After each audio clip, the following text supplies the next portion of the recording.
I missed my flight. The guy who sat next to me while I cried, we now run a small coffee shop together. About 3 years ago, I missed a flight home for the first time in my life. Total chaos.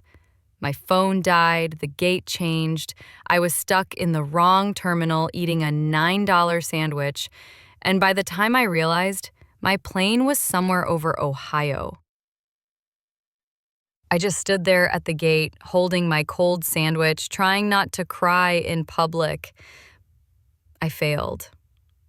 So there I am, sitting on the floor like a 2000s indie movie protagonist, trying to figure out what to do next, when a guy sits down next to me. Doesn't say anything for a while.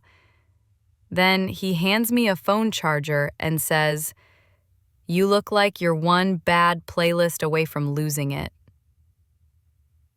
I laugh a little. I thank him. He asks what happened. I tell him the sandwich betrayal story first, then the rest. He nods like he totally gets it. Then says, "Well, I'm stuck here too. Want to make bad decisions and go find the worst coffee in this airport?" We wandered the terminal, talked about the worst movies we've ever cried to, tried airport espresso that tasted like wet cardboard, shared playlists, played 20 questions. I told him I used to want to open a bookstore cafe. He told me he once tried to run a bagel cart but set off the fire alarm on day 2. By the time our rescheduled flights were boarding, we were already texting. Over the next few months, we stayed in touch. First, it was jokes, then playlists, then calls, then visits, then love.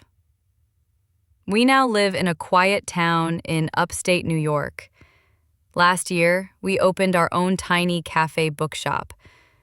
There's a sign above the counter that says, "Missed flights and burnt coffee, * 2023. People think it's a joke. It's not. We serve tea as an inside joke, but our coffee? Legendary. We kept the first burnt phone charger framed in the back office. He still says, "You looked like a disaster when we met."